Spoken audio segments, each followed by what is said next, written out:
My husband's mother looked me dead in the eye and said I wasn't suitable for their family dinner. See, I'm black, and apparently, that didn't fit their image. What she didn't know, I had more money than their entire bloodline combined, and I was about to prove it. Before we get into this story, hit that subscribe button and turn on notifications because you're not going to believe what happened next. Drop a comment and let me know if you've ever had to deal with people who underestimated you. Trust me, this is one dinner party nobody will ever forget. Now, let me take you back to where it all started. Let me tell you who I really am, because that's where this whole thing begins. My name is Lauren, and I'm worth over $400 million.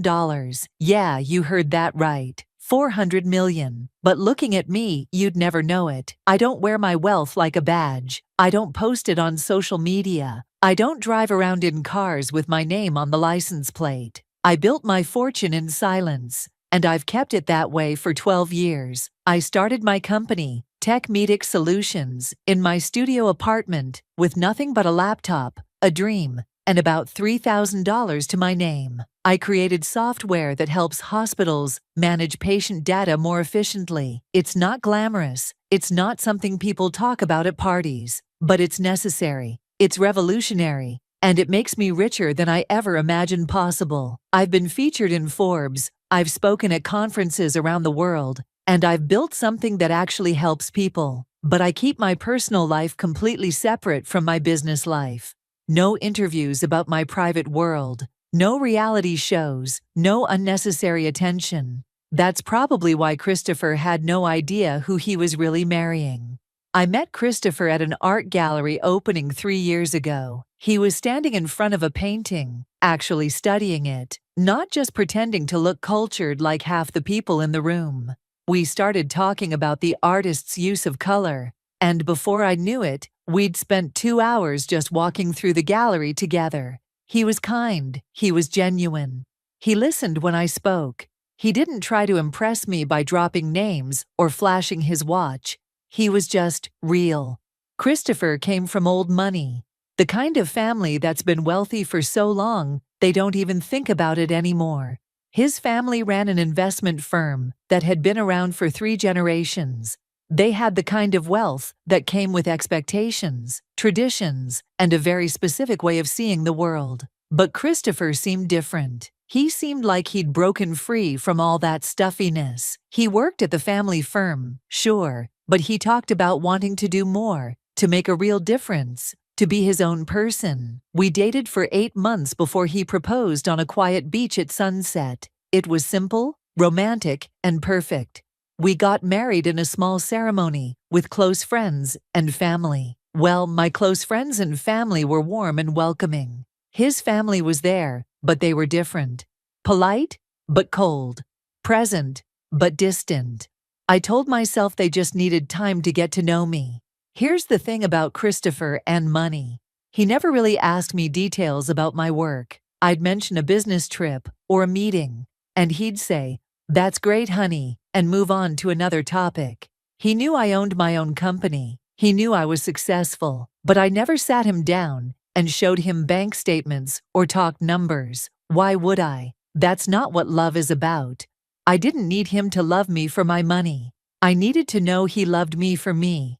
So I let him assume I was doing well, maybe making a few $100,000 a year, living comfortably. And he was happy with that. He never needed me to be rich. That's one of the things I loved about him. But his family was a completely different story. The first time I met Christopher's mother, Dorothy, I felt the chill before she even opened her mouth. It was in her eyes, the way they traveled from my face down to my shoes and back up again, taking inventory, making judgments. She smiled, but it was the kind of smile that never reached her eyes, cold, calculated, assessing. "So, Lauren," she said, drawing out my name like she was tasting something bitter. "Where did you grow up? Not where are you from, where did you grow up?" Like she was trying to pinpoint exactly which neighborhood, which side of town, which tax bracket I crawled out of. "What do your parents do?" she asked another time, emphasis heavy on that word, do. Like she couldn't imagine they might be retired or successful or anything other than what she'd already decided they must be. And then there were the comments about my company. "Oh, you have a small business. How quaint." Christopher's father has always said small businesses are the backbone of America. Small business, like I was selling handmade candles at a farmer's market. Christopher's father, Gerald, was somehow worse because he barely acknowledged my existence. He'd shake my hand at family dinners, give a curt nod, and immediately turn back to whatever conversation I'd interrupted by simply existing in his space. I was furniture to him, decoration, something Christopher had brought home that didn't quite match the rest of the decor. His sister, Vanessa, mastered the art of looking right through me. She'd talk about family memories, family trips, family traditions, never once asking if I wanted to be part of any of it. I was an outsider, and she made sure I knew it. But it was Dorothy who really perfected the subtle knife. She loved talking about how diverse their family was becoming, how progressive they were for accepting me, how they donated to urban youth programs and inner-city schools. That word, urban. She used it like a weapon wrapped in kindness, like she was doing me a favor by tolerating my presence. Christopher would defend me, always. "Mom, that's inappropriate. Dad, please be respectful." But he never truly confronted them. Never sat them down and drew a hard line. Never said, "If you can't treat my wife with respect, we won't be coming around anymore." He'd smooth things over, make excuses, try to keep the peace. And I let him, because I loved him. And I didn't want to be the reason his family fell apart. I told myself I didn't need their approval. I had my own family who loved me. I had friends who valued me. I had a business empire I'd built with my own hands. Christopher and I were happy in our little world. That's what mattered. And then came that Tuesday in March when everything changed. Christopher came home from work, loosened his tie, and casually mentioned his family's annual charity gala. "It's in 6 weeks," he said, grabbing a water from the fridge. "At the Royal Heritage Hotel. Big event this year. They're trying to raise $2 million. I'd heard about this gala before. It was the Hayes family's signature event. Black tie, exclusive guest list, society photographers, the works. Every wealthy family in the city would be there. It was less about charity and more about showing off, if I'm being honest. But it did raise money for their foundation, so I guess that counted for something. We'll need to get you a gown," Christopher said, smiling. "Something stunning. I want everyone to see how beautiful my wife is." I felt warm inside hearing that. Maybe this was it. Maybe this was the moment his family would finally accept me, see me as part of their world. I started looking at designers, imagining the perfect dress. That fantasy lasted exactly 3 days. I was in the kitchen making tea when I heard Christopher's phone ring. He was in his study with the door open, and I heard him answer. "Hey, Mom." His voice had that careful tone he always used with Dorothy, the one that said he was preparing for something difficult. I didn't mean to eavesdrop, but something in the way the conversation started made me stop stirring my tea and just listen. "No, Mom, we already discussed this," Christopher was saying. His voice was strained. "Lauren is my wife. Of course she's coming." My heart started beating faster. "I don't care about the seating arrangements," he continued. "We'll sit wherever you put us. That's not the point." There was a long pause. I could hear Dorothy's voice through the phone, sharp and insistent, but couldn't make out the words. "That's not fair," Christopher said. He sounded tired, defeated, almost. "You can't just uninvite her." Uninvite. That word hit me like ice water. "Mom, she's going to know something's wrong if I suddenly go alone," Christopher argued. Another pause. "What do you mean, wrong image? She's my wife. Wrong image." There it was. The truth they'd been dancing around for 2 years, finally said out loud. Dorothy's voice got louder. I could hear fragments now. "Society photographers, magazine coverage, need to present. Our circle understands. She just doesn't fit." "This is ridiculous," Christopher said. But his voice was weak. He was folding. I could hear it. What about, Dorothy's voice came through clearer now, excited, like she'd just had a brilliant idea. What about bringing Amanda? She always asks about you. She'd fit in perfectly with the board members. And Amanda, his ex-girlfriend, the blonde, blue-eyed daughter of another investment banking family, the one Dorothy had always hoped he'd marry. Mom, I'm married, Christopher snapped. I'm not bringing my ex-girlfriend to a charity gala. Then come alone, Dorothy said, and even I could hear the finality in her voice. Just this once, Christopher. Just for appearances. She'll understand if you explain it to her properly. Tell her it's a boring work event. Tell her it's family politics. Tell her whatever you need to tell her, but she cannot be in those photographs. Do you understand me? I've worked too hard on this event to have it ruined. Ruined. I would ruin it. My presence, my face, my existence would ruin their perfect night. I set my tea down carefully, quietly, and walked upstairs before Christopher finished his call. I sat on the edge of our bed, hands shaking, mind racing. 20 minutes later, he came up. Hey, he said softly, sitting next to me. He looked exhausted. We need to talk about the gala. I heard, I said simply. His face fell. Lauren, your mother doesn't want me there. It's complicated, he started, and I almost laughed at how predictable that line was. There's limited space, and the board members need certain seats, and the photographers are going to be, Christopher. I looked at him directly. Your mother thinks I'll ruin her event. She said I don't fit the image. She asked you to bring your ex-girlfriend instead of your wife. He couldn't meet my eyes. She's just stressed about the event. She doesn't mean? Yes, she does. I stood up, moved to the window, looked out at our quiet street. She means every word. And the worst part? You're actually considering it. I'm not, he protested. But it was hollow. We both knew the truth. Go to the gala, I said quietly. Go alone, like she wants. Support your family. Do what you need to do. Lauren, no, I'll tell her you're coming. Christopher. I turned to face him. I'm not going to force myself into a space where I'm not wanted.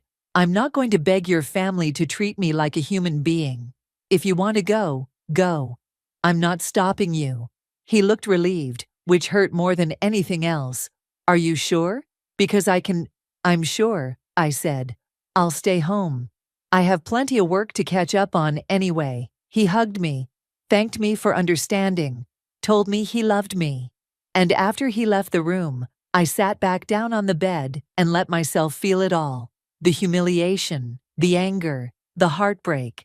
Not because I wanted to go to some stuffy gala, but because the man I loved had just chosen his mother's prejudice over his wife's dignity. But as I sat there, something shifted inside me. The hurt started hardening into something else, something sharper, something powerful. They thought I didn't fit their image. They thought I'd embarrass them. They thought I wasn't good enough for their precious society event. I pulled out my phone and called my executive assistant, Angela. Angela, I need you to research something for me, I said, my voice steady and cold. Christopher's family is hosting a charity gala in 6 weeks at the Royal Heritage Hotel. I need to know everything about it, who's organizing it, who's attending, how it's structured, and most importantly, I need to know if there are any tables still available for purchase.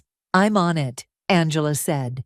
She'd worked with me long enough to know that tone in my voice meant business. How deep do you want me to dig? All the way down, I said. I want to know every single detail. 24 hours later, Angela called me back with a full report, and what she told me made me smile for the first time in days. The gala was indeed a fundraiser for the Hayes Family Foundation. Tickets ranged from $50,000 to $100,000 per seat, depending on table placement. Most tables were sold out. But here's where it got interesting. There was one table that remained unpurchased, the Platinum Benefactor table, center stage, best view in the entire ballroom, 10 seats, and it cost $1 million.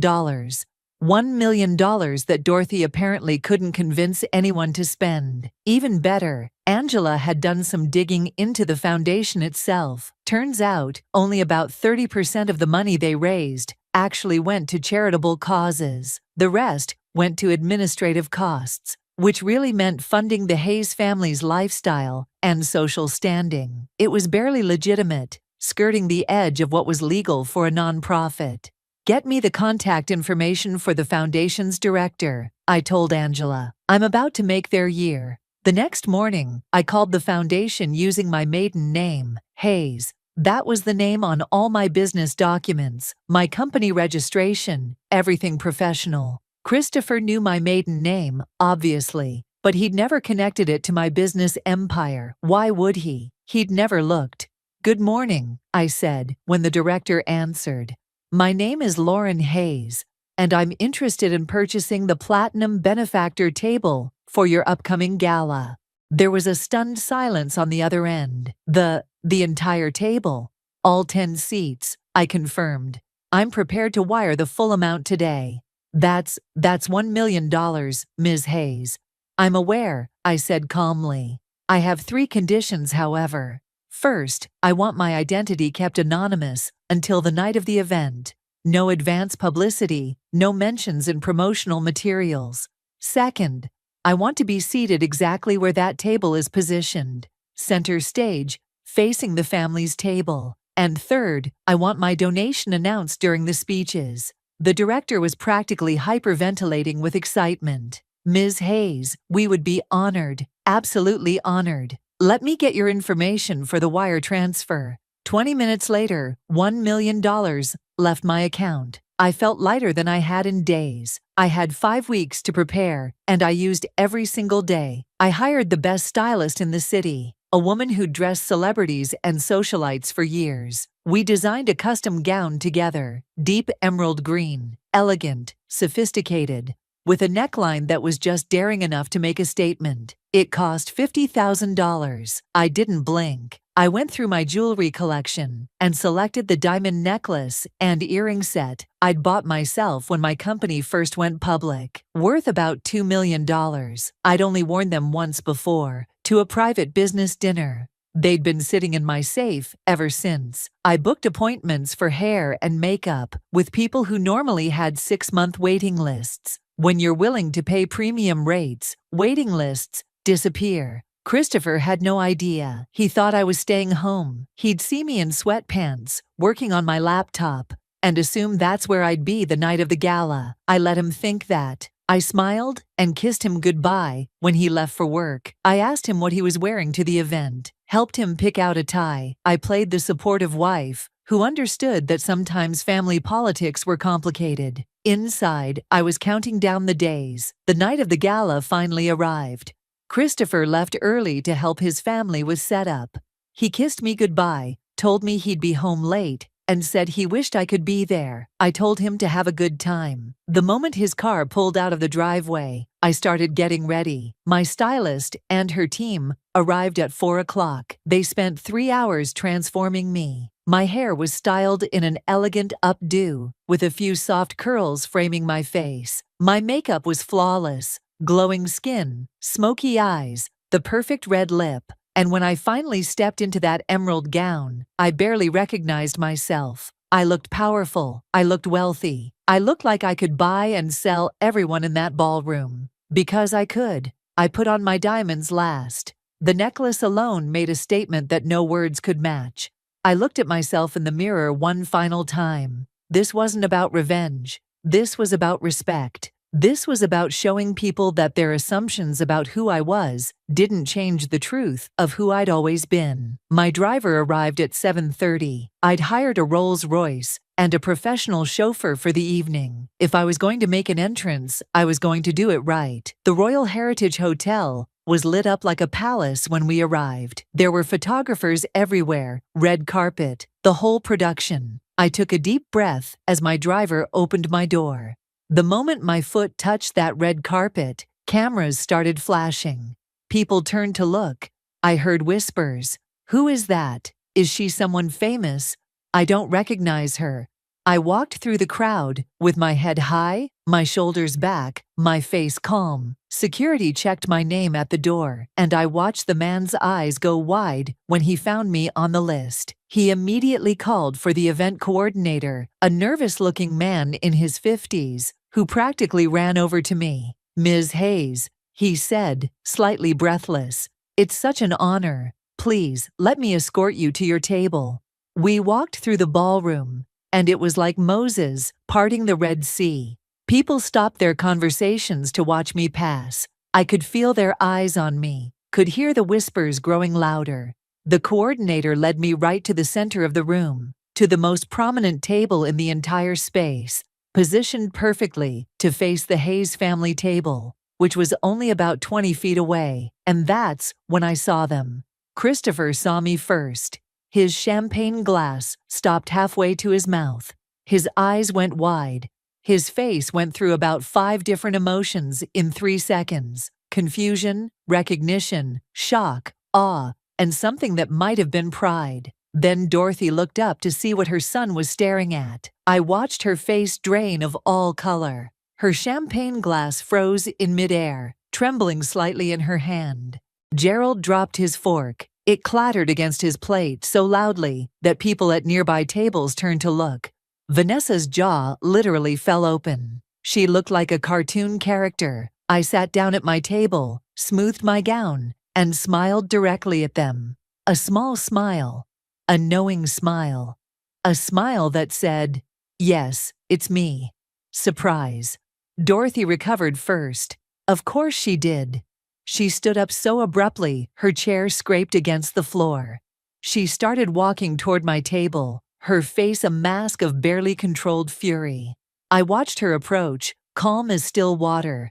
"What are you doing here?" she hissed when she reached me, keeping her voice low enough that nearby tables couldn't hear clearly. "You weren't invited. You have no right to be here."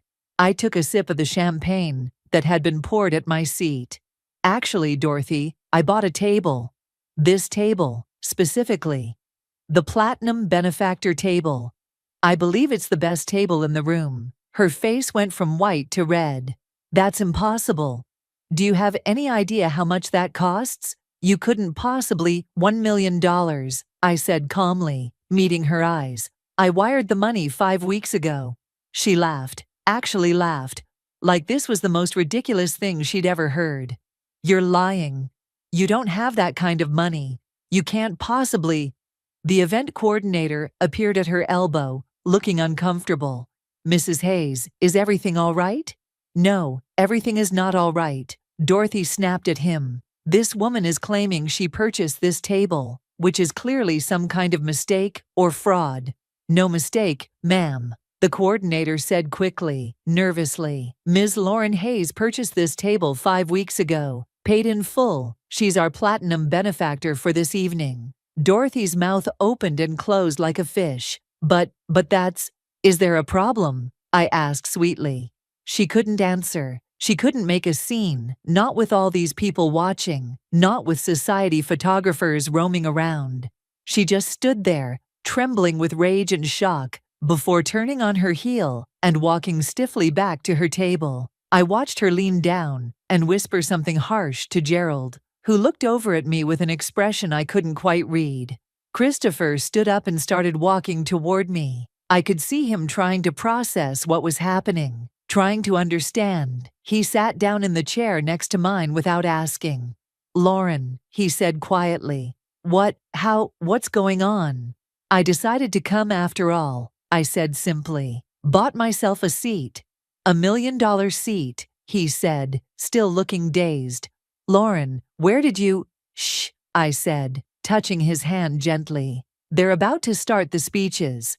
The foundation director took the stage, thanked everyone for coming, and began the part of the evening everyone was waiting for, the donor recognition. He started with the smaller donations, working his way up. 50,000 here, 75,000 there. Each name got polite applause. Then he paused, looked down at his notes, and smiled widely. "And now, I'm pleased to announce our highest donor of the evening." In fact, this is the largest single donation in our foundation's 30-year history." He paused for effect, and I could feel the entire room leaning forward in anticipation. Please join me in thanking Mrs. Lauren Hayes for her extraordinary gift of $1 million. The spotlight hit my table. For a moment, there was absolute silence. Then the room exploded in applause. People stood up. I rose from my seat gracefully, smiled, and gave a small wave. The applause continued, grew louder. "Mrs. Hayes," the director continued, his voice full of warmth and respect, "is the founder and CEO of TechMedics Solutions, a healthcare technology company valued at over $400 million.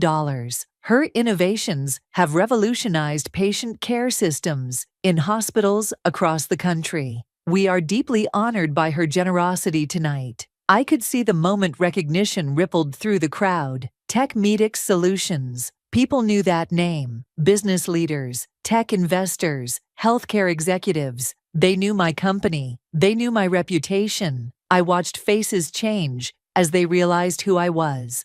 Not just some woman who'd bought her way into the event, but a legitimate billionaire. A self-made success story. Someone who belonged in this room more than most of the people in it. The photographers rushed toward my table, cameras flashing. People started standing up to get a better look. Society reporters were frantically taking notes. And Dorothy was sitting at her table like a statue, her face completely white, her hands gripping the edge of the table so hard her knuckles had gone pale. Gerald looked like he might be sick. Vanessa had her hand over her mouth, eyes wide. Christopher was staring at me like he'd never really seen me before. $400 million, he whispered. "Lauren, why didn't you tell me?" "You never asked," I said simply, taking another sip of champagne. The rest of the evening was a blur of introductions and conversations. Business moguls wanted to talk deals. Tech investors wanted to discuss innovation. Healthcare executives wanted to pick my brain about future projects. Society women who'd ignored me at previous family functions suddenly remembered my name and wanted to have lunch. I was gracious with everyone, charming and professional, but I kept my responses measured. This wasn't about making new friends. This was about making a point. Dorothy tried to approach me once during the cocktail hour after dinner. I saw her coming and smoothly turned to engage in conversation with a group of hospital administrators, effectively blocking her out. When I finally glanced her way, she'd given up and retreated. Vanessa actually managed to corner me near the end of the evening. "Lauren," she said, her voice shaky. "I just wanted to say, I didn't know. We had no idea that you were—" I looked at her calmly. "That I was what, Vanessa? Successful? Wealthy? Worth your time and respect?" She flinched. "I'm sorry. We should have—" "Yes," I interrupted softly. "You should have. You should have treated me with basic human decency, regardless of what you thought I was worth. But you didn't. And now we both know exactly where we stand." I walked away before she could respond. Christopher stayed by my side for the last hour of the event, but we didn't talk much. There wasn't much to say in that environment. When the evening finally wound down and guests started leaving, I collected my clutch and prepared to go. "Lauren, wait," Christopher said, catching my arm gently. "Let me drive you home. We need to talk." "I have a car," I said. "But you're right.